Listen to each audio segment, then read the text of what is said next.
Situation ಅಲ್ಲಿ ನಮಗೂ ಕೂಡ ತುಂಬಾ ಕಷ್ಟ ಆಯಿತು. 2 ದಿನ ನಾವು ಯಾರ ಫೋನ್ ಅಟೆಂಡ್ ಮಾಡೋಕ್ಕಾಗಲಿಲ್ಲ. ಬಿಕಾಸ್ ಆ ಮನಸ್ಥಿತಿಲಿ ಇರಲಿಲ್ಲ, ನನ್ಗೆ ಯಾರ ಜೊತೆನೂ ಮಾತಾಡಬೇಕು ಅನ್ನೋ ಒಂದು ಮನಸ್ಥಿತಿ ಇರಲಿಲ್ಲ.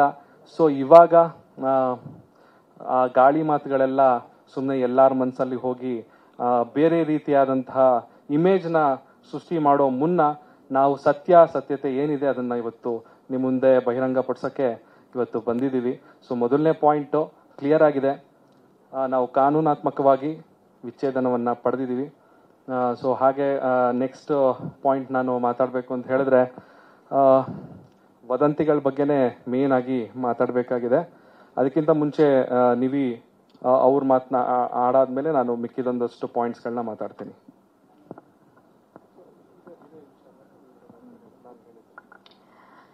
Thank you so much. ಎಲ್ಲ ಮೀಡಿಯಾ ಪೀಪಲ್ ಎಲ್ಲ ತುಂಬಾ ಎಷ್ಟೊಂದು ಜನ ಸಪೋರ್ಟ್ ಮಾಡಿದ್ದೀರಾ. ಆಲ್ಮೋಸ್ಟ್ ನನಗೊಂದು ಕೆಲವೊಬ್ಬರು ಮಾತಾಡಿರೋದಾಗಲಿ ಸಪೋರ್ಟ್ ಮಾಡಿರೋ ರೀತಿ ಪರ್ಸ್ನಲಿ ಇಷ್ಟ ಆಗಿ ಅವ್ರ ಮೆಸೇಜ್ ಕೂಡ ಮಾಡಿದ್ದೀನಿ. ನಿಮ್ಮ ಒಂದು ಥಿಂಕಿಂಗ್ ನಮಗೆ ಆ ಮೊಮೆಂಟಲ್ಲಿ ತುಂಬ ಸಪೋರ್ಟಿವ್ ಆಗಿತ್ತು. ಆ್ಯಂಡ್ ಸೆಕೆಂಡ್ ಥಿಂಗ್ ಬಂದು ಚಂದನ್ ಆಲ್ರೆಡಿ ಮೆನ್ಷನ್ ಮಾಡಿರೋ ಹಾಗೆ ನಮ್ಮಿಬ್ಬರ ಮಧ್ಯೆ ಜಸ್ಟ್ ನಾವು ಕಂಪ್ಯಾಟಬಲ್ ಆಗಿರಲಿಲ್ಲ ಅನ್ನೋ ಒಂದೇ ಕಾರಣಕ್ಕೆ ಅದು ಡೈಲಿ ಅಲ್ಲ, ಒಂದು ಯಾವಾಗ ತುಂಬ ಕಾನ್ಫ್ಲಿಕ್ಟ್ಸ್ನ ರೇಸ್ ಬರ್ತಿದ್ದರಿಂದ ನಾವು ಈ ಒಂದು ಡಿಸಿಷನ್ಗೆ ಬಂದಿದ್ದೀವಿ. ಅದ್ರ ಬಿಟ್ಟು ಬೇರೆ ಯಾವುದೇ ಥರ ಇವಾಗ ಸ್ಪೆಕ್ಯುಲೇಟ್ ಮಾಡ್ತಿದ್ದಾರೆ, ಒಂದಷ್ಟು ಹರ್ಟ್ ಆಗೋ ಥರ ಫಾಲ್ಸ್ ರೂಮರ್ಸ್ ಎಲ್ಲ ಸ್ಪ್ರೆಡ್ ಆಗ್ತಿರೋ ಥರ ಯಾವುದೂ ಇಲ್ಲ. ಅಷ್ಟೇ. ಈಗ ನಾನು ಹೇಳಬೇಕಾಗಿರುವಂಥ ವಿಚಾರ ಇವಾಗ ವದಂತಿ, ನಮ್ಮ ಕಿವಿಗೆ ಬಿದ್ದಂಥ ವದಂತಿ. ವದಂತಿ ನಂಬರ್ 1 ಏನು ಅಂತ ಹೇಳಿದ್ರೆ, ನಿವೇದಿತಾ ನನ್ನ ಬಳಿಯಿಂದ ಆಲೆಮನಿ ಅಂದರೆ ಜೀವನಾಂಶ ಕೋಟ್ಯಾಂತರ ರೂಪಾಯಿ ನನ್ನಿಂದ ಆಲೆಮನಿ ಪಡೆದಿದ್ದಾರೆ ಅನ್ನೋ ಒಂದು ವದಂತಿ ಹರಿದಾಡ್ತಿದೆ, ರೂಮರ್ಸು. ನಿವೇದಿತಾ ನನ್ನ ಹತ್ರ ದುಡ್ಡನ್ನ ಡಿಮ್ಯಾಂಡ್ ಮಾಡಿದ್ದಾರೆ ಅಂತ. ಇದು ಖಂಡಿತವಾಗ್ಲೂ ಸುಳ್ಳು. ಅವರು ಯಾವುದೇ ರೀತಿಯಾದಂಥ ಆಲೆಮನಿ ನನ್ನಿಂದ ಪಡ್ಕೊಂಡಿಲ್ಲ. ಅವರು ಅದನ್ನು ಕ್ಲೇಮ್ ಕೂಡ ಮಾಡಿಲ್ಲ. ನಾನು ಅವ್ರಿಗೆ ಆಲೆಮನಿ ನಾನು ಕೂಡ ಕೊಟ್ಟಿಲ್ಲ. ಸೊ ಇದೊಂದು ವದಂತಿ. ಇವಾಗಲೇ ಮತ್ತೊಮ್ಮೆ ಕ್ಲಿಯರ್ ಮಾಡ್ತಾ ಇದ್ದೀನಿ, ಜೀವನಾಂಶ ಆಲೆಮನಿ ಅದನ್ನ ನಿವೇದಿತ ಅವರು ಕ್ಲೇಮ್ ಮಾಡಿಲ್ಲ. ನಾನು ಕೂಡ ಯಾವುದೇ ರೀತಿಯಾದಂಥ ಆಲೆಮನಿ ನಿವೇದಿತ ಅವರಿಗೆ ಕೊಟ್ಟಿಲ್ಲ. ಹಾಗೆ ಎರಡನೇ ವದಂತಿ, ಒಂದು ಮಕ್ಕಳು ಮಾಡ್ಕೊಳ್ಬೇಕು ಅನ್ನೋ ಒಂದು ಕಾರಣ, ಅಂದರೆ ನಿವೇದಿತೆಗೆ ನಾನು ತುಂಬ ಫೋರ್ಸ್ ಮಾಡ್ತಿದ್ದೆ ಮಕ್ಕಳು ಮಾಡ್ಕೊಳ್ಳೋಣ ಅಂತ. ಆಕೆ ಬೇಡ ಅಂತ ಹೇಳ್ತಾ ಇದ್ಲು, ಅದಕ್ಕೋಸ್ಕರ ಈ ರೀತಿ ಆಗಿದೆ ಅನ್ನೋ ಒಂದು ವದಂತಿ ಕೂಡ ಕೇಳಿ ಬರ್ತಾ ಇದೆ. ಸೊ ಅದು ಕೂಡ ಸುಳ್ಳು. ನಾವಿಬ್ರು ಇಂಡಿವಿಜುವಲ್ಸ್ಗಳು. ಅವರು ಕೂಡ ಸಿನಿಮಾ ಇಂಡಸ್ಟ್ರಿಯಲ್ಲಿ ಒಳ್ಳೆ ಕರಿಯರ್ ಇದೆ, ನಾನು ಕೂಡ ಸಿನಿಮಾ ಇಂಡಸ್ಟ್ರಿಯಲ್ಲಿ ಕೆಲಸ ಮಾಡ್ತಾ ಇದ್ದೀನಿ. ಸೊ ಹಾಗಾಗಿ ಈ ಒಂದು ಏನಿದೆ ಈ ಮಕ್ಕಳು ಮಾಡ್ಕೋಬೇಕು ಅನ್ನೋದು, ಸೊ ನನಗೂ ಆದಂಥ ಇನ್ನೂ ಒಂದಷ್ಟು ಪ್ಲ್ಯಾನ್ಗಳಿದೆ ಏನೇನೋ ಮಾಡಬೇಕು ಅಂತ. ಇದು ಕೂಡ ಸುಳ್ಳು. ಇದು ಏನು ವದಂತಿ ನೀವು ಎಲ್ಲರೂ ಕೇಳ್ತಾ ಇದ್ದೀರಾ, ಇದು ನಮ್ಮ ಒಂದು ವಿಚ್ಛೇದನಕ್ಕೆ ಕಾರಣ ಅಲ್ಲ. ಸೊ ಹಾಗೆ ನಿವೇದಿತಾ ಅವರು ಕೂಡ ಚೆನ್ನಾಗಿ ದುಡಿತಾ ಇದ್ದಾರೆ, ಸಿನಿಮಾ ಇಂಡಸ್ಟ್ರಿ ಚೆನ್ನಾಗಿ ಅರ್ನ್ ಮಾಡ್ತಾ ಇದ್ದಾರೆ. ಅವರು ಕೂಡ ಇಂಡಿಪೆಂಡೆಂಟ್ ವುಮೆನ್, ಅವರು ಯಾರ ಮೇಲೂ ಡಿಪೆಂಡೆಂಟ್ ಆಗಿಲ್ಲ. ಹಾಗೆ ನಾವು ಜೊತೆಲಿದ್ದಾಗಲೂ ಅಷ್ಟೇ ಅವರ ಕೆಲಸನ ಅವ್ರು ನೋಡ್ಕೊಳ್ತಾ ಇದ್ರು, ಅವ್ರ ಖರ್ಚುಗಳನ್ನ ಅವ್ರು ನೋಡ್ಕೊಳ್ತಾ ಇದ್ರು. ಸೊ ಹಾಗಾಗಿ ಮತ್ತೊಮ್ಮೆ 2 ಪಾಯಿಂಟ್ ಮತ್ತೆ ಕ್ಲಿಯರ್ ಮಾಡ್ತೀನಿ. ಒಂದು, ಅವ್ರು ಯಾವುದೇ ರೀತಿಯಾದಂಥ ಆಲೆಮನಿ ಕೂಡ ತಗೊಂಡಿಲ್ಲ, ಅಂದರೆ ಜೀವನಾಂಶ ಪಡ್ಕೊಂಡಿಲ್ಲ ನನ್ನ ಕಡೆಯಿಂದ. ಹಾಗೆ ಇನ್ನೊಂದು, ಮಗು ಮಾಡ್ಕೊಳ್ಳುವಂಥ ಒಂದು ಕಾರಣ ಏನಿದೆ ಅದು ಕೂಡ ಸುಳ್ಳು. ಹಾಗೆ ಇನ್ನ ಈ ಒಂದು ಮೇನ್ ವಿಚಾರ ನಾನು ಹೇಳಬೇಕು ಅಂತ ಹೇಳಿದ್ರೆ, ಒಬ್ಬ 3ನೇ ವ್ಯಕ್ತಿಯನ್ನ ನಿವೇದಿತಾ ಅವ್ರ ಜೊತೆ ಹೆಸರಿಗೆ ಸೇರಿಸಿ ಅವ್ರಿಗೆ ಸಂಬಂಧ ಕಲ್ಪಿಸ್ತಾ ಇರೋದು ಎಲ್ಲೋ ಒಂದ್ ಕಡೆ ನನಗೂ ಕೂಡ ಮನಸ್ಸಿಗೆ ತುಂಬಾನೇ ಬೇಜಾರಾಗ್ತದೆ. ಯಾಕಂತ ಹೇಳಿದ್ರೆ ಆ ವ್ಯಕ್ತಿ ಮನೆಗೆ ನಾನು ಕೂಡ ಸಾಕಷ್ಟು ಬಾರಿ ಹೋಗಿದ್ದೀನಿ. ಅವರ ಮನೆಯಲ್ಲಿ ನಡೀತಿದ್ದಂತಹ ಫ್ಯಾಮಿಲಿ ಫಂಕ್ಷನ್ಗಳಿಗೆ ನಾನು ಕೂಡ ತುಂಬಾ ಅಟೆಂಡ್ ಆಗಿದ್ದೀನಿ. ಅವರು ತುಂಬಾ ಒಳ್ಳೆಯ ಫ್ಯಾಮಿಲಿ ಅವರು. ಆ್ಯಂಡ್ ಅವರ ಫ್ಯಾಮಿಲಿ ಫಂಕ್ಷನ್ ಅಂತ ಅಂದ್ರೆ ನಮಗೊಂಥರ ತುಂಬ ಖುಷಿ ಆಗೋದು. ಅವ್ರ ಮನೆಗೆ ಹೋದಾಗ ಅಷ್ಟೊಂದು ಜನನ ಸೇರಿಸಿ ಅವ್ರಿಗೆ ಊಟ ಹಾಕೋದಿರ್ಬೋದು, ಅವ್ರಿಗೆ ಒಂದು ಎಂಟರ್ಟೈನ್ಮೆಂಟ್ ಕೊಡೋದಿರ್ಬೋದು, ಆ ಕೆಲಸನೆಲ್ಲ ತುಂಬ ಮಾಡ್ತಾ ಇದ್ರು. ಸೊ ನಾನು ಕೂಡ ಸಾಕಷ್ಟು ಬಾರಿ ಆ ಕಾರ್ಯಕ್ರಮಗಳಿಗೆ ಹೋಗಿದ್ದೀನಿ, ನಾವಿಬ್ರು ಕೂಡ ಅವ್ರ ಜೊತೆಗೆ. ಸೊ ಆ ವ್ಯಕ್ತಿ ಜೊತೆ ನಿವೇದಿತಾ ಅವ್ರನ್ನ ಹೆಸರನ್ನ ಸೇರಿಸಿ ಇವ್ರಿಗೆ ಏನೋ ಒಂದು ಸಂಬಂಧ ಇದೆ ಅಂತ ಹೇಳ್ತಾ ಇರುವಂತ ಒಂದು ವಿಕೃತ ಮನಸ್ಥಿತಿ ಎಲ್ಲೋ ಒಂದ್ ಕಡೆ ನಾವು ಕನ್ನಡಿಗರಾಗಿ ನಾವು ಅದನ್ನ ಮಾಡಬಾರ್ದು, ನಮ್ಮ ಶೋಭೆಗೆ ಅಲ್ಲ ಅದು ಅಂತ ಹೇಳಕ್ ಇಷ್ಟಪಡ್ತೀನಿ. ಇದನ್ನ ನಾನು ಹೇಳೋದಕ್ಕಿಂತ ನಿವೇದಿತಾ ಅವರು ಅದ್ರ ಬಗ್ಗೆ ಮಾತಾಡಿದ್ರೆ ಚೆನ್ನಾಗಿರುತ್ತೆ ಅನ್ಸುತ್ತೆ. ಆ್ಯಕ್ಚುಲಿ ಹೌದು, ನಂಗೆ ಆ್ಯಕ್ಚುಲಿ ಅದು ನೋಡಿದಾಗ ಸ್ವಲ್ಪ ಬೇಜಾರಾಯಿತು. ಯಾಕಂದರೆ ನಾವು ಚಂದನ್ ಮೆನ್ಷನ್ ಮಾಡ್ದಂಗೆ ನಾವೆಲ್ಲ ಫ್ಯಾಮಿಲಿ ಫ್ರೆಂಡ್ಸ್, ನಾವು ಅವ್ರ ಫ್ಯಾಮಿಲಿ ಜೊತೆ ಹೋಗ್ತೀವಿ. ನಾವು ಈವನ್ ನಾವೇನಾದರೂ ಫಂಕ್ಷನ್ ಇದ್ದಾಗ ನಮ್ಮನ್ನಷ್ಟೇ ಅಲ್ಲ, ಅವ್ರು ಎಲ್ಲರನ್ನೂ ಸೇರಿಸಿ ಫ್ಯಾಮಿಲಿ ಫಂಕ್ಷನ್ಸ್ ಎಲ್ಲ ಮಾಡ್ತಾರೆ. ಅವ್ರ ಜೊತೆ, ಅವ್ರ ಫ್ಯಾಮಿಲಿ ಜೊತೆ ಒಳ್ಳೆ ಬಾಂಡಿಂಗ್ ಇದೆ ನನಗೆ.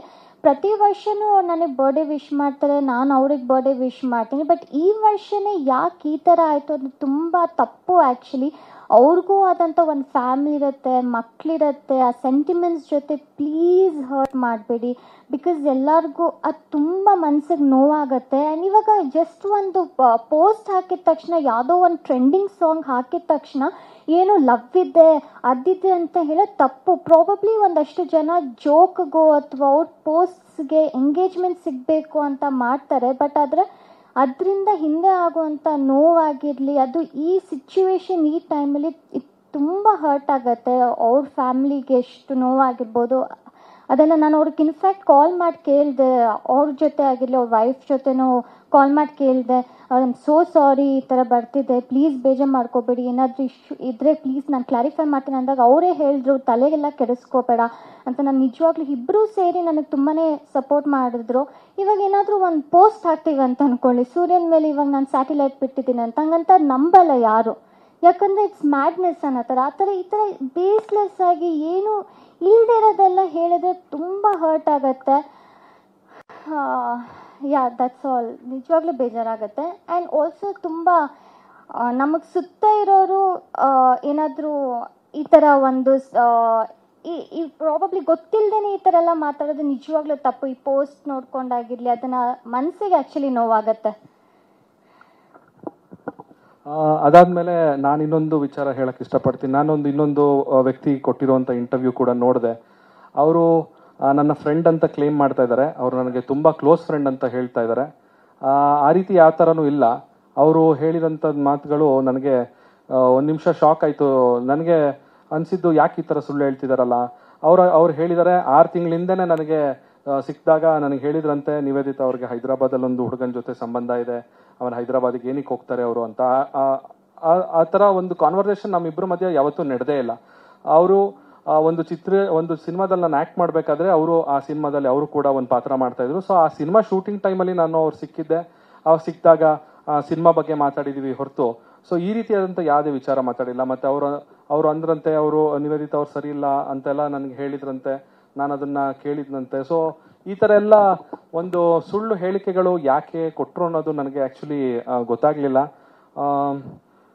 ಬೇರೆಯವರ ಮನೆ, ಒಂದು ಪರ್ಸನಲ್ ಲೈಫ್, ಅವ್ರಿಗೆ ಏನು ಸಂಬಂಧ ಇದೆ ಅನ್ನೋದು ನನಗೆ ಒಂದು ದೊಡ್ಡ ಕ್ವಶನ್ ಮಾರ್ಕ್ ಆಗಿ ನನಗೆ ಕಾಡ್ತಾ ಇದೆ ನನಗೆ ಇವಾಗ. ಬಿಕಾಸ್ ನಾವಿಬ್ರು ವಿಚ್ಛೇದನ ಪಡಿಬೇಕು ಅಂತ ನಾವು ಅನ್ಕೊಂಡಾಗ ನಮ್ಮ ಪೇರೆಂಟ್ಸ್ ಅವ್ರ ಜೊತೆ ಡಿಸ್ಕಸ್ ಮಾಡಿದಾಗ ಅವ್ರು ಹೇಳಿದಿಷ್ಟ, ನೋಡಪ್ಪ ನೀವು ಬುದ್ಧಿವಂತರು, ನಿಮ್ಗೆ ಆಲ್ರೆಡಿ ಸಮಾಜದಲ್ಲಿ ಒಂದು ಸ್ಥಾನಮಾನ ಲಭಿಸಿದೆ. ಸೊ ನಿಮ್ಮ ಒಂದು ಡಿಸಿಷನ್ನ ನೀವು ತಗೊಳ್ಳಿ ಅಂತ ನಮ್ಮ ತಂದೆ ತಾಯಿಗೆ ಇರ್ಬೋದು, ಅವ್ರ ತಂದೆ ತಾಯಿ ಆಗಿರ್ಬೋದು, ನಮಗೆ ನಮ್ಮ ಡಿಸಿಷನ್ ಮಾಡ್ಕೊಳ್ಳಿ, ನಿಮ್ಮ ಜೀವನ ನಿಮ್ಮ ಕೈಲಿದೆ ಅಂತ ನಮಗೆ ಬಿಟ್ರು. ಸೊ ಅವರೇ ಸುಮ್ಮನಿರ್ಬೇಕಾದಾಗ ಈ ಒಂದು ವ್ಯಕ್ತಿ ಯಾಕೆ ನಮ್ಮಿಬ್ಬರ ಪರ್ಸನಲ್ ಲೈಫ್ ಒಳಗಡೆ ಬಂದ್ಬಿಟ್ಟು ನಾವೇ ಇವಾಗ ಪರಸ್ಪರ ನಾವಿಬ್ರು ಮ್ಯೂಚುವಲ್ ಕನ್ಸೆಂಟ್ ಇಂದ ಇಬ್ಬರ ಒಪ್ಪಿಗೆ ಮೇರೆಗೆ ನಾವು ಮುಂದೆ ಬಂದು ವಿಚ್ಛೇದನ ಪಡೆದಿರೋದು. ಸೊ ನಾವೇ ಇಬ್ರು ಇವಾಗ ಖುಷಿಯಾಗಿರ್ಬೇಕು ಅಂತ ನಾವಿವಾಗ ಇದನ್ನ ಮಾಡಿದೀವಿ. ಸೊ ಇದ್ರ ಮಧ್ಯದಲ್ಲಿ ಮತ್ತೆ ನೀವು ಖುಷಿಯಾಗಿರ್ಬೇಡಿ, ನೀವು ಜಗಳ ಆಡ್ತಾನೆ ಇರಬೇಕು ಅನ್ನೋ ಒಂದು ಮನಸ್ಥಿತಿ ಇಟ್ಕೊಂಡು ಯಾಕೆ ಬಂದು ನಮ್ಮಿಬ್ರು ಮಧ್ಯದಲ್ಲಿ ಇಲ್ಲದೆ ಇರುವಂತಹ ಒಂದು ಊಹಾಪೋಹಗಳನ್ನೆಲ್ಲ ನಮ್ಮ ಮನಸ್ಸಲ್ಲಿ ಬೀಜನ ಬಿತ್ತುತ್ತಾ ಇದ್ದೀರಾ ಅನ್ನೋದು ನನಗೆ ಗೊತ್ತಾಗ್ತಿಲ್ಲ. ದಯವಿಟ್ಟು ಇದನ್ನ ಇಲ್ಲಿಗೆ ನಿಲ್ಲಿಸ್ಬಿಡಿ. ಇದು ಯಾರಿಗೂ ಖುಷಿ ಕೊಡುವಂತ ವಿಚಾರ ಅಲ್ಲ, ಇದು ಖುಷಿ ಕೊಡುವಂತ ವಿಚಾರ ಅಲ್ಲ. ಅಂದ್ರೆ ಈ ತರ ವಿಚಾರಗಳನ್ನ ಮಾತಾಡ್ಕೊಂಡು ಅದನ್ನ ಎಂಟರ್ಟೈನ್ಮೆಂಟ್ ಆಗಿ ಬಳಸ್ಕೊಳ್ಳೋದು ಎಲ್ಲೋ ಒಂದ್ ಕಡೆ ಮಾನವೀಯತೆ ಮರ್ತಂಗಿರುತ್ತೆ ಅಂತ ಅನ್ಸುತ್ತೆ ನನಗೆ. ಸೊ ಹಾಗಾಗಿ ದಯವಿಟ್ಟು ಈ ರೀತಿಯಾದಂಥ ವದಂತಿಗಳು ಏನಿದೆ ಇದಕ್ಕೆ ಯಾರು ದಯವಿಟ್ಟು ಕಿವಿ ಕೊಡಬೇಡಿ. ನಾವಾಗೆ ಸ್ಪಷ್ಟನೆ ಕೊಟ್ಟಾಗಿದೆ ಇವಾಗ ನಮ್ಮ ಕಡೆಯಿಂದ. ಅಫ್ಕೋರ್ಸ್ ನಮ್ಮ ಜೀವನದಲ್ಲಿ ಅದನ್ನ ಬ್ಯಾಲೆನ್ಸ್ ಮಾಡಕ್ ಆಗ್ಲಿಲ್ಲ. ಎಲ್ಲರಿಗೂ ತುಂಬಾ ಖುಷಿ ಇತ್ತು ನಮ್ಮ ಇಬ್ರು ಜೋಡಿ ಚೆನ್ನಾಗಿದೆ, ನಿಮ್ ಒಳ್ಳೆ ಜೋಡಿ ಅಂತ. ನಾವು ಅದನ್ನ ತುಂಬಾ ಬ್ಯಾಲೆನ್ಸ್ ಮಾಡಿದ್ವಿ, ಅದನ್ನ ಇನ್ನೂ ಮುಂದುವರ್ಸ್ಕೊಂಡು ಹೋಗೋಣ ಅಂತ. ಬಟ್ ಸ್ಟಿಲ್ ಎಲ್ಲೋ ಒಂದ್ ಕಡೆ ಅದು ಸಾಧ್ಯವಾಗ್ಲಿಲ್ಲ. ಅದಕ್ಕೆ ಈ ಒಂದು ಡಿಸಿಷನ್ ತಗೊಂಡಿದೀವಿ ನಾವು. ಅಂಡ್ ಆ್ಯಂಡ್ ಆಲ್ಸೋ ಆ ವ್ಯಕ್ತಿ ಇವಾಗ ಚಂದನ್ ಮೆನ್ಷನ್ ಮಾಡಿದಂಗೆ ಡಿವೋರ್ಸ್ ಆಫ್ ಕನ್ವೀನಿಯನ್ಸ್ ಆ ಥರ ಎಲ್ಲ ವರ್ಡ್ಸ್ನ ಯೂಸ್ ಮಾಡಿದ್ದಾರೆ. ಅಂದರೆ ನಾವು ಡಿವೋರ್ಸ್ ತೊಗೊಂಡಿರೋದು ನಮ್ಮ ಕೆರಿಯರ್ನ ಬೆಳೆಸ್ಕೊಂಡು ಹೋಗೋದಕ್ಕೆ. ಅಂದರೆ ನಾನು ತೆಲುಗು ಡಿರೆಕ್ಟರ್ಸ್ ಹಿಂದೆ ಹೋಗಿ ಅವ್ರ ಹತ್ರ ಆಫರ್ಸ್ ಕೇಳೋದಕ್ಕೆ ಆಗಲಿ ಏನೇನೋ ಏನೇನೋ ಹೇಳಿದ್ದಾರೆ. ಬಟ್ ಅದೆಲ್ಲ ಟ್ರೂ ಅಲ್ಲ. ನನಗೇನು ಅನ್ಸುತ್ತೆ ಅಂದರೆ ನಾವು ನಿಜವಾಗ್ಲೂ ಟ್ಯಾಲೆಂಟೆಡ್ ಆಗಿದೆ, ನಮಗೆ ಆಪರ್ಚುನಿಟೀಸ್ ಅದಾಗೆ ಅದು ಬರುತ್ತೆ. ನಾನು ನನ್ನ ಫೀಲ್ಡಲ್ಲಿ ಇಷ್ಟು ವರ್ಷನೂ ಕೂಡ ಬ್ಯಾಕ್ ಟು ಬ್ಯಾಕ್ ಶೋಸ್ ಮಾಡಿಕೊಂಡು ಬ್ಯುಸಿ ಆಗಿದ್ದೀನಿ. ನನ್ನ ಮದುವೆ ಆಗಲಿ ನಮ್ಮಿಬ್ಬರ ಮದುವೆ ನನ್ನ ಕೆರಿಯರ್ಗೆ ಏನು ಅದನ್ನು ಅಂದರೆ ಅದನ್ನು ಏನು ಕೆಳಗಡೆ ಮಾಡಿಲ್ಲ. ಅಂದರೆ ನಾವಿಬ್ಬರು ಮದುವೆ ಆಗಿದ್ದು ನನ್ನ ಕೆರಿಯರ್ ಗ್ರೋತಲ್ಲೇ ಇತ್ತು. ನಾವು ರೀಸನ್ ಏನಕ್ಕೆ ಅಂದರೆ ಮೇನ್ಲಿ ಬಿಕಾಸ್ ನಮ್ಮಿಬ್ಬರ ಮಧ್ಯೆ ಕಂಪ್ಯಾಟಿಬಿಲಿಟಿ ಇರಲಿಲ್ಲ. ಆಸ್ ಚಂದನ್ ಮೆನ್ಷನ್, ಅವ್ರಿಗೇನು ಪ್ಲೆಷರ್ ಸಿಗ್ತಿದೆಯೋ ಸುಳ್ಳು ಹೇಳಿ, ನಂಗೆ ಆ ಕಾನ್ಫಿಡೆನ್ಸ್ ಇದೆಯಲ್ಲ, ಸುಳ್ಳು ಹೇಳೋದ್ರಲ್ಲಿ ಕಾನ್ಫಿಡೆನ್ಸ್ ನೋಡಿನೇ ನನಗೆ ತಲೆ ಕೆಟ್ಟೋಯ್ತು. ಒಬ್ಬ ಹಿಂಗೂ ಯೋಚನೆ ಮಾಡ್ಬೋದಾ, ಹಿಂಗೂ ಯೋಚನೆ ಮಾಡ್ತಾರ ಅಂತ. ಬಟ್ ಆ ಥರ ಏನೂ ಇಲ್ಲ. ಕ್ಲಿಯರ್ ಆಗಿ ಮೆನ್ಷನ್ ಮಾಡಬೇಕು ಅಂದರೆ it's just because mutual consent, ನಾವಿಬ್ಬರು ಕಂಪ್ಯಾಟಬಲ್ ಇರಲಿಲ್ಲ ಅಂತ. ಮಕ್ಕಳು ಬೇಡ ಅಥವಾ ಬೇರೆಯವ್ರ ಜೊತೆ ಏನೋ ಲಿಂಕ್ ಮಾಡಿ ಅವ್ರ ಜೊತೆ ಫಾರಿನ್ಗೆ ಹೋಗಿ ಅದೆಲ್ಲ ಸುಳ್ಳು. ಪ್ಲೀಸ್ ರಿಕ್ವೆಸ್ಟ್ ಮಾಡ್ತೀನಿ, ಹಂಬಲ್ ರಿಕ್ವೆಸ್ಟ್, ಈ ಥರ ಯಾವುದು ರೂಮರ್ಸ್ನ ಪ್ಲೀಸ್ ನಂಬೇಡಿ. ಇವಾಗ ನಾವಿಬ್ಬರೇ ಅದಕ್ಕೆ ಕ್ಲಾರಿಟಿ ಕೊಟ್ಟಿದ್ದೀವಿ. ಪ್ಲೀಸ್ ಪ್ಲೀಸ್ ಪ್ಲೀಸ್, ಯಾಕಂದರೆ ಇದು ತುಂಬ ಸೆಂಟಿಮೆಂಟ್ಸಿಗೆ ಹರ್ಟ್ ಮಾಡುತ್ತೆ. ಆ್ಯಂಡ್ ನಮ್ಮ ಫ್ಯಾಮಿಲಿ ಆಗಿರಲಿ, ಫ್ಯಾಮಿಲೀಸು ಇದನ್ನು ನೋಡ್ತಿರ್ತಾರೆ, ಅವ್ರಿಗೂ ಹರ್ಟ್ ಆಗುತ್ತೆ. So please. ಸೊ ಕೊನೆಯದಾಗಿ ನಾನು ಏನು ಹೇಳ್ತೀನಿ ಅಂತ ಹೇಳಿದ್ರೆ, ನಮಗೆ ಸಪೋರ್ಟ್ ಮಾಡಿದಂಥ ಎಲ್ಲ ಮಾಧ್ಯಮದವರು, ಹಾಗೆ ನಮ್ಮ ಫ್ಯಾಮಿಲಿ, ನಮ್ಮ ಫ್ರೆಂಡ್ಸು, ಹಾಗೆ ನಮ್ಮ ಫ್ಯಾನ್ಸು, ಇನ್ಸ್ಟಾಗ್ರಾಮಲ್ಲಿ ಸಾಕಷ್ಟು ಹಾಗೆ ಇನ್ನೊಂದು ವಿಷಯನೂ ಕೂಡ ಆ್ಯಡ್ ಮಾಡಬೇಕು. ಹಾಗೆ ನಾನೊಂದು ನನ್ನ ಒಂದು ವಿಡಿಯೋ, ನಾನು ತುಂಬ ಬೇಜಾರಾಗಿದ್ದೀನಿ, ಡಿಪ್ರೆಷನಲ್ಲಿದ್ದೀನಿ ಅನ್ನೋ ಒಂದು ವಿಡಿಯೋ ಹರಿದಾಡ್ತಿದೆ, ಚಂದನ್ ಅವರು ಡಿಪ್ರೆಷನಲ್ಲಿದ್ದಾರೆ ಅಂತ. ಸೊ ಅದೊಂದು ನಾನು ಕ್ಲಾರಿಟಿ ಕೊಡಬೇಕಾಗಿತ್ತು. ಆ ವಿಡಿಯೋ ಮಾಡಿರೋದು ನಾನು 2023ನೇ ಇಸ್ವಿಯಲ್ಲಿ 2023 29 ಆಗಸ್ಟ್ 2023 ಆ ವಿಡಿಯೋನ ನಾನು ನನ್ನ ಇನ್ಸ್ಟಾಗ್ರಾಮಲ್ಲಿ ರಿಲೀಸ್ ಮಾಡಿದ್ದೀನಿ. ಅದು ನನ್ನ ಇನ್ಸ್ಟಾಗ್ರಾಮಲ್ಲಿ ಇವತ್ತಿಗೂ ಇದೆ, ನೀವು ಬೇಕಾದ್ರೆ ಹೋಗಿ ನೋಡ್ಬೋದು ಫುಲ್ ವಿಡಿಯೋ. ಈ ವಿಡಿಯೋದಲ್ಲಿ ನಾನು ಏನು ಹೇಳಿದ್ದೀನಿ ಅಂದರೆ, ನನಗೇನು ಮಾಡಬೇಕು ಗೊತ್ತಾಗ್ತಿಲ್ಲ, ನನಗೆ ತುಂಬ ಬೇಜಾರಿತ್ತು, ಇವತ್ತು ನಾನು ಮುಂದೆ ಎಲ್ಲ ಹೇಳಬೇಕು ಅಂತ ಅಂದ್ಕೊಂಡಿದ್ದೀನಿ, ಏನು ಮಾಡಬೇಕು ಗೊತ್ತಾಗ್ತಿಲ್ಲ ಅಂತ ಹೇಳ್ತಾ ಲಾಸ್ಟಿಗೆ ಏನು ಹೇಳಿದ್ದೀನಿ, ನನ್ನ ಸೂತ್ರಧಾರಿ ಸಿನಿಮಾದ ಏನು ಮಾಡಬೇಕು ಸಾಂಗ್ ರಿಲೀಸ್ ಆಗುತ್ತೆ, ದಯವಿಟ್ಟು ಹೋಗಿ ನೋಡಿ ಅಂತ ಕೊನೆಯಲ್ಲಿ ಹೇಳಿದ್ದೀನಿ. ಆ ಕೊನೆಯಲ್ಲಿ ಹೇಳಿರುವಂಥ ವಿಷಯನ ಕಟ್ ಮಾಡಿಬಿಟ್ಟು ಈ ಒಂದು ಸಿಚುವೇಶನ್ಗೆ ಲಿಂಕ್ ಮಾಡಿ ಅದನ್ನ ಹರಿಬಿಟ್ಟಿದ್ದಾರೆ. ಇನ್ನೊಂದು ಸಂಗತಿ ಏನಂತ ಹೇಳಿದ್ರೆ ನಗು ಬರುತ್ತೆ ನನಗೆ. ನನ್ನ ಪೇಜಲ್ಲಿ ಅದು ಬರೀ 1 ಲಕ್ಷ ವ್ಯೂಸ್ ಪಡೆದಿದೆ. ಅದೇ ಬೇರೆಯವ್ರು ಹಾಕಿರೋ ಒಂದು ವಿಡಿಯೋದಲ್ಲಿ 8 ಲಕ್ಷ ವ್ಯೂಸ್ ಪಡೆದಿದೆ. ಸೊ ಇದೇ ಒಂದು ಏನು ವೈಫಲ್ಯ ಅಂತ ಅನ್ಸುತ್ತೆ ಮೋಸ್ಟ್ಲಿ ಈಗಿನ ಒಂದು ಸಮಾಜದ ಈ ಸಾಮಾಜಿಕ ಜಾಲತಾಣದ ಒಂದು ವೈಫಲ್ಯ ಹಿಂಗಿದೆ. ಅಂದ್ರೆ ಕೆಟ್ಟ ಸುದ್ದಿಗಳು ಬೇಗ ಹರಡುತ್ತೆ, ಒಳ್ಳೆ ಸುದ್ದಿಗಳು ಎಷ್ಟು ಕಷ್ಟಪಟ್ಟರು ಅದು ಹರಡಲ್ಲ ಅನ್ನೋದು. ಸೊ ಈ ಒಂದು ವಿಷಯ ಕೂಡ ನಾನು ನಿಮಗೆ ಸ್ಪಷ್ಟಪಡಿಸ್ಬೇಕಾಗಿತ್ತು. ಅಫ್ಕೋರ್ಸ್ ಆ ವಿಡಿಯೋದಲ್ಲಿ ನಾನು ತುಂಬಾ ಬೇಜಾರಾಗಿದ್ದೀನಿ. ಇವಾಗ ಬೇಜಾರಿಲ್ಲ ಅಂತಲ್ಲ, ಈಗಲೂ ಕೂಡ ಮನಸ್ಸಲ್ಲಿ ಒಂದು ಬೇಜಾರಿದೆ. ಸ್ವಲ್ಪ ಸಮಯ ಕೂಡ ತಗೊಳ್ತೀನಿ ನಾನು ಇದರಿಂದ ಹೊರಬರಬೇಕು ಅಂತ ಹೇಳಿದ್ರೆ ನಿಮ್ಮೆಲ್ಲರ ಒಂದು ಸಪೋರ್ಟ್ ನನಗೆ ಬೇಕು. ಮತ್ತೆ ಸದ್ಯದಲ್ಲೇ ನನ್ನ ಸಿನಿಮಾಗಳು ಕೂಡ ರಿಲೀಸ್ ಇದೆ, ಹೊಸ ಸಾಂಗ್ಗಳು ಕೂಡ ಬಿಡ್ತೀವಿ. ನಿವೇದಿತ ಕೂಡ ಅವರು ಕೂಡ ಹೊಸ ಪ್ರಾಜೆಕ್ಟ್ಗಳನ್ನ ಮಾಡ್ತಾ ಇದ್ದಾರೆ. ಸೊ ನಿಮ್ಮೆಲ್ಲರ ಸಹಕಾರ ನಮ್ಮ ಮೇಲಿರಲಿ. ಮತ್ತೊಮ್ಮೆ ನಾನು ಹೇಳ್ತೀನಿ, ಎಲ್ಲ ಮಾಧ್ಯಮದವ್ರಿಗೂ ಸಪೋರ್ಟ್ ಮಾಡಿದವ್ರಿಗೆ ತುಂಬಾ ಧನ್ಯವಾದಗಳು. ಎಲ್ಲೋ ಅಲ್ಲಿ ಇಲ್ಲಿ ಕೆಲವು ಯೂಟ್ಯೂಬ್ ಚಾನೆಲ್ಗಳು ಬೇಕು ಅಂತ ಈ ವದಂತಿ ಫ್ಯಾಕ್ಟ್ರಿಗಳಾಗ್ಬಿಟ್ಟಿದ್ದಾರೆ. ಅವರು ವದಂತಿಗಳನ್ನ ಸೃಷ್ಟಿ ಮಾಡಿ ಹರಿಬಿಡದೆ ಅವ್ರ ಕೆಲಸಗಳಾಗೋಗ್ಬಿಟ್ಟಿದೆ. ಆ ಥರದವರು ಈ ತರ ಒಂದು ಸಿಚುಯೇಷನ್ಗಳನ್ನ ಬಂಡವಾಳ ಮಾಡ್ಕೊಳ್ತಾ ಇದ್ದಾರೆ. ಇದು ಸಾಮಾನ್ಯ ಜನರಿಗೂ ಗೊತ್ತಾಗುತ್ತೆ, ಬಟ್ ಸ್ಟಿಲ್ ನಮ್ಮ ಕಡೆಯಿಂದ ನಾವು ಹೇಳೋದು ನಮ್ಮ ಒಂದು ಕರ್ತವ್ಯ ಆಗಿದೆ. ಸೊ ಮತ್ತೊಮ್ಮೆ ಎಲ್ಲ ಮಾಧ್ಯಮ ಮಿತ್ರರಿಗೂ, ನಮ್ಮ ಸ್ನೇಹಿತರಿಗೂ, ಫ್ಯಾಮಿಲಿಯವ್ರಿಗೂ, ಎಲ್ಲ ಫ್ರೆಂಡ್ಸ್, ಫ್ಯಾನ್ಸ್, ಇನ್ಸ್ಟಾಗ್ರಾಮ್ ಅಲ್ಲಿ ಯಾರು ಮೆಸೇಜ್ ಮಾಡಿದ್ರು ಎಲ್ಲರಿಗೂ ನನ್ನ ಕಡೆಯಿಂದ ಸಾಷ್ಟಾಂಗ ನಮಸ್ಕಾರಗಳು. Thank you so much.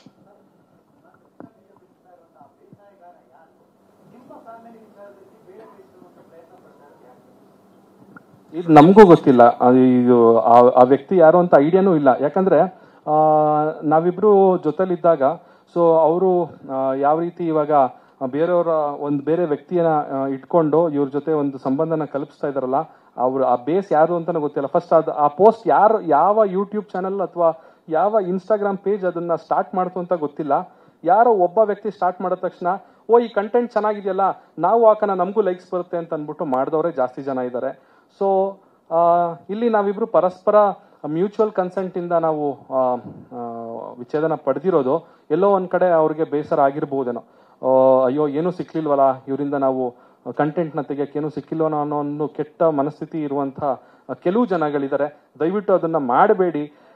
ಅದು ಮಾಡೋದ್ರಿಂದ ಸಮಾಜದಲ್ಲಿ ಒಂದು ಬ್ಯಾಲೆನ್ಸ್ ಇರೋದಿಲ್ಲ. ಅವರು ಸುಳ್ಳು ಸುದ್ದಿಗಳನ್ನ ಹರಡಿಸೋದ್ರಿಂದ ಎಲ್ಲೋ ಒಂದು ಎರಡು ಸೆಕೆಂಡಿಗೆ ನೀವು ಸುದ್ದಿನ ಓದ್ಬೋದು ಅಷ್ಟೇ, ಅದರಿಂದ ಯಾರ ಮನಸ್ಸಿಗೂ ಖುಷಿ ಕೊಡೋದಿಲ್ಲ.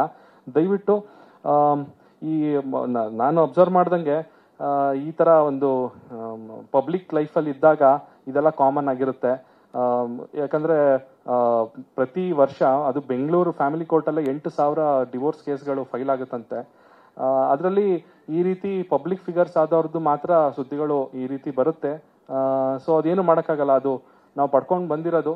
ಸೊ ಹಾಗಾಗಿ ನಾವು ಅದನ್ನ ಅನುಭವಿಸ್ಲೇಬೇಕು.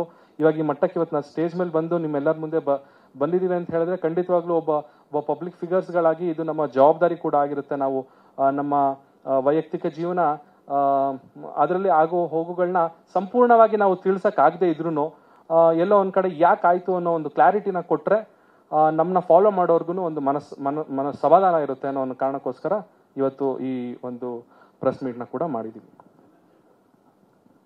ಹಾಂ ಸರ್.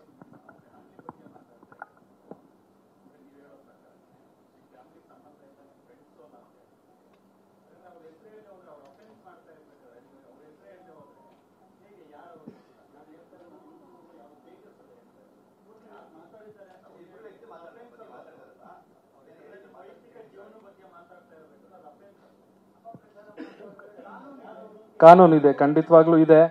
ಅಂದ್ರೆ ಎಲ್ಲೋ ಒಂದ್ ಕಡೆ ಸರ್ ನಮ್ಗೆ ನಾನಿನ್ನೂ ಅಷ್ಟೊಂದು ಬೆಳೆದಿಲ್ಲ ಸರ್. ನಾನಿನ್ನೂ ಈಗ ನನ್ನ ದಾರಿ ಹುಡುಕೊಳ್ತಾ ಇದ್ದೀನಿ. ಈ ಒಂದು ಸಿನಿಮಾ ಇಂಡಸ್ಟ್ರಿಲಿ ಇನ್ನೂ ನನ್ನ ಜೀವನ ಕಟ್ಕೊತಾ ಇದ್ದೀನಿ.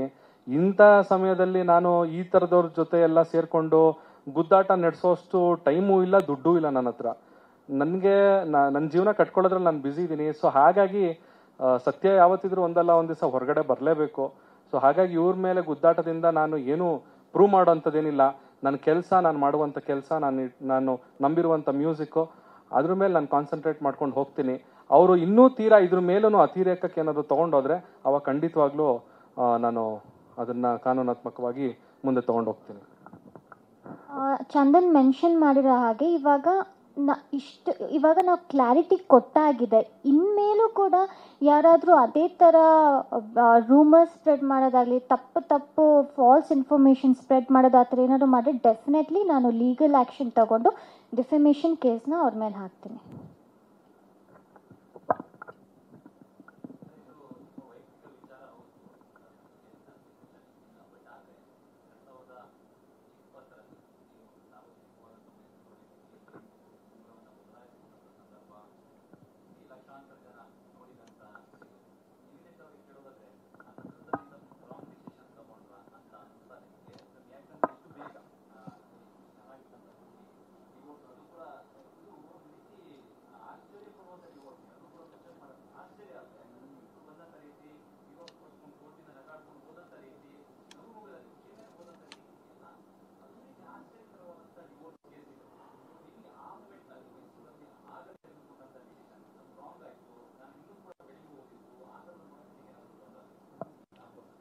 ಇಲ್ಲ ಸರ್, ಆ ಥರ ಏನೂ ಇಲ್ಲ. ಯಾವುದೇ ಡಿಸಿಷನ್ ರಿಗ್ರೆಟ್ ಮಾಡೋದಾಗಿ ಏನೂ ಇಲ್ಲ. ನಾನು ಚಂದನ್ ಜೊತೆ ಒಳ್ಳೊಳ್ಳೆ ಮೆಮೊರೀಸ್ ಕೂಡ ಇದೆ, ಅದಂತೂ ನಾನು ಸುಳ್ಳು ಅಂತ ಹೇಳೋಕ್ಕಾಗಲ್ಲ. ಈ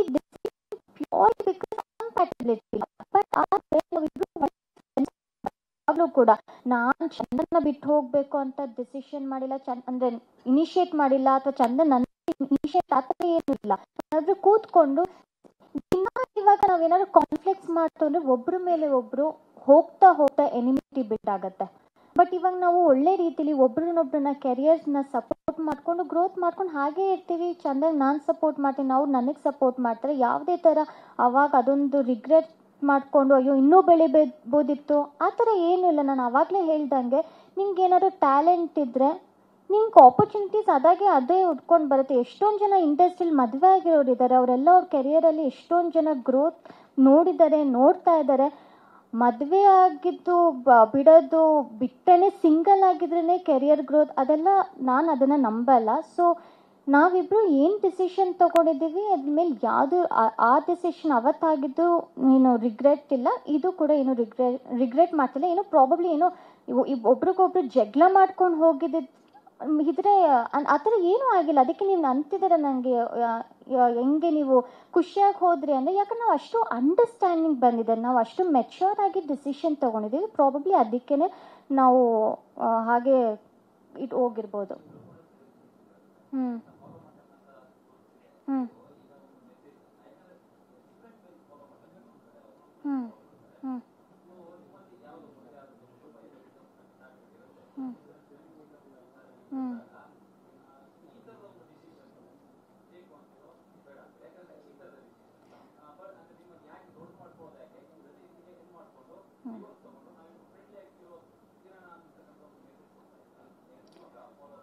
ಸರ್ ಏನು ಗೊತ್ತಾ, ಎಷ್ಟೊಂದು ಜನ ಕಪಲ್ಸ್ ಅವ್ರ ಲೈಫ್ ಅವ್ರವ್ರಿಗೆ ಗೊತ್ತಿರತ್ತೆ ಹೇಗಿರುತ್ತೆ ಅಂತ. ನಾವು ಯಾರಿಗೂ ನೀವು ಡಿವೋರ್ಸ್ ತಗೊಳ್ಳಿ, ಫ್ರೆಂಡ್ಲಿಯಾಗಿ ಡಿವೋರ್ಸ್ ಕೊಡಿ ಅಂತ ಎಲ್ಲೂ ಮೆಸೇಜ್ ಕೊಡ್ತಾ ಇಲ್ಲ, ಅಥವಾ ನಮ್ಮ ಇಂಟೆನ್ಷನ್ ಕೂಡ ಅದಲ್ಲ. ಇವಾಗ ಅವ್ರ ಲೈಫ್ನ ಸಾಲ್ವ್ ಮಾಡ್ಕೊಂಡು ಅವ್ರು ಮುಂದೆ ಹೋಗ್ಬೋದು ಅಂದರೆ ಅದು ಅವ್ರ ಮೇಲೆ ಡಿಪೆಂಡ್ ಆಗಿರುತ್ತೆ.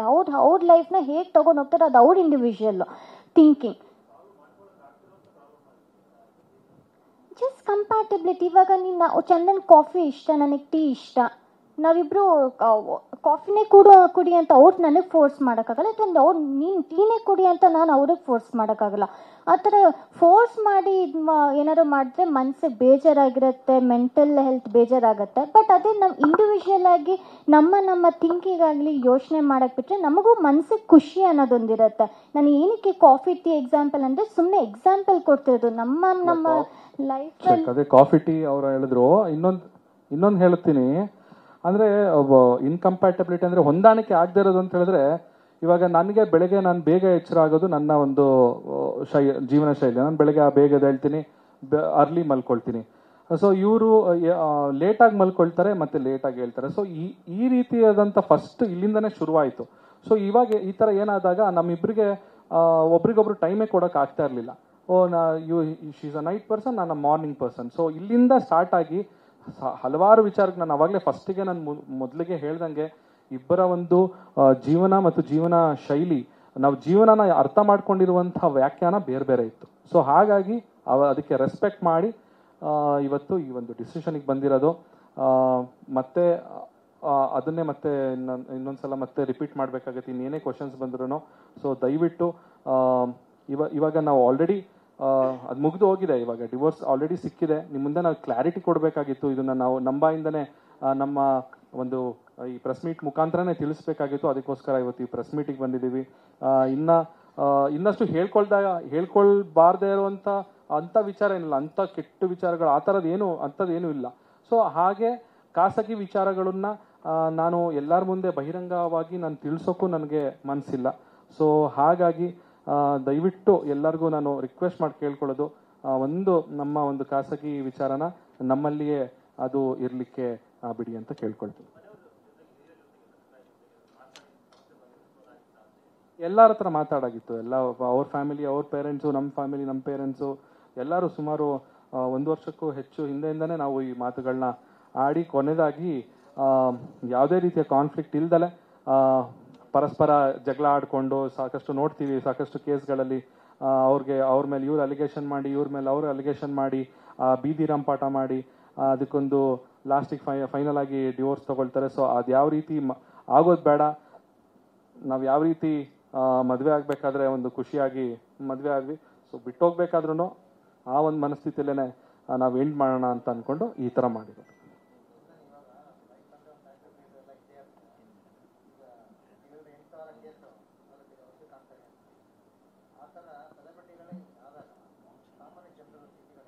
ಸರ್ ಇಲ್ಲ, ಸೆಲೆಬ್ರಿಟಿ ಸಾಮಾನ್ಯ ಜನ ಅಂತ ನಾನು ಒಪ್ಪೋದೇ ಇಲ್ಲ ಸರ್. ನಾವು ಸಾಮಾನ್ಯ ಜನನೇ, ನಾವು ಎಲ್ಲರಂತೆ ನಾವು ಮನುಷ್ಯರು. ಎಲ್ಲರಿಗೆ ಯಾವ ರೀತಿ ಫೀಲಿಂಗ್ಸ್ ಇರುತ್ತೆ ನಮಗೂ ಅದೇ ರೀತಿ ಫೀಲಿಂಗ್ಸ್ ಇರುತ್ತೆ. ನಮಗೂ ಅಳು ಬರುತ್ತೆ, ನಮಗೂ ನೋವಾಗುತ್ತೆ, ನಮಗೂ ಮನಸ್ಸಿಗೆ ಈ ಥರ ವಿಚಾರಗಳಾದಾಗ ತುಂಬಾನೇ ನಮಗೂ ಅಪ್ಸೆಟ್ ಆಗ್ತೀವಿ ನಾವು ಕೂಡ. ಸೊ ಹಾಗಾಗಿ ನಮ್ಮನ್ನು ಕೂಡ ಎಲ್ಲರಂತೆ ಮನುಷ್ಯರಾಗೇನೆ ನಮ್ಮನ್ನು ನೋಡಿ. ಸೆಲೆಬ್ರಿಟಿ ಅಂದಾಗ ಹೌದು, ಒಂದು ಸೆಲೆಬ್ರಿಟಿ ಸ್ಟೇಟಸ್ ಅಂದಾಗ ಒಂದಷ್ಟು ಜವಾಬ್ದಾರಿಗಳಿರುತ್ತೆ. ಬಟ್ ಸ್ಟಿಲ್ ಪರಿಸ್ಥಿತಿ ಕೈ ಮೀರಿ ಹೋದಾಗ ಅದನ್ನ ಮತ್ತೆ ಒಂದು ಕಷ್ಟದಲ್ಲಿ ಅದನ್ನ ಹಿಡಿದಿಟ್ಕೊಳ್ಳೋದಿದೆಯಲ್ವಾ, ಅದು ಯಾರಿಗೂ ಬೇಡ ಸರ್.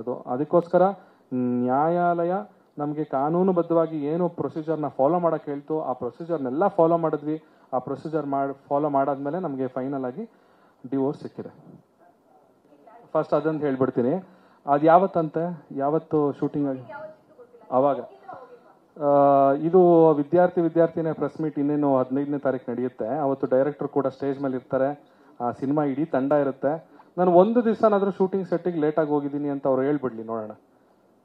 ಅಲ್ಲಿ ಬರೋರೆಲ್ಲ ನೋಡಿದಾರೆ ಶೂಟಿಂಗ್ ಅಲ್ಲಿ. ನಾವು ಇವತ್ತವರೆಗೂ ನನ್ನ ಕಮಿಟ್ಮೆಂಟ್ ಹೆಂಗಿರುತ್ತೆ ಅಂತ ಹೇಳಿದ್ರೆ, ನಾನು ಬರ್ತೀನಿ ಅಂದ್ರೆ ನಾನು ಬರ್ತೀನಿ, ನಾನು ಬರಲ್ಲ ಅಂದ್ರೆ ನಾನು ಮುಂಚೆನೇ ಹೇಳ್ಬಿಡ್ತೀನಿ ನಂಗೆ ಬರೋಕ್ಕಾಗಲ್ಲ ಸರ್, ನಾನು ಹಿಂಗೆ ಬೇರೆ ಶೋ ಇದೆ ಅಲ್ಲಿ ಹೋಗ್ತೀನಿ ಇಲ್ಲಿ ಹೋಗ್ತೀನಿ. ಕಮಿಟ್ಮೆಂಟ್ ನಾನು ಕೊಟ್ಟಾದ್ಮೇಲೆ ನಾನು ಎಲ್ಲೇ ಇರಲಿ ನಾನು ಶೂಟಿಂಗಿಗೆ ಹೋಗೇ ಹೋಗ್ತೀನಿ. ಇದು ಖಂಡಿತವಾಗ್ಲೂ ಸುಳ್ಳು. ಇದು ಯಾಕೆ ಈ ಮಾತನ್ನ ಅವರು ಹೇಳಿದಾರೆ ಗೊತ್ತಿಲ್ಲ. ಅವತ್ತು 15ನೇ ತಾರೀಕು ಅವ್ರು ಬರ್ತಾರೆ ಪ್ರೆಸ್ ಮೀಟಿಗೆ. ಅವತ್ತು ಬೇಕಾದ್ರೆ ಮುಖಾಮುಖಿ ನನ್ನ ಮುಂದೆ ಈ ಮಾತುಗಳನ್ನ ಆಡ್ಲಿ, ನೋಡೋಣ ಅವತ್ತು ಏನಾಗುತ್ತೆ ನೋಡ್ಬೇಕಾಗುತ್ತೆ.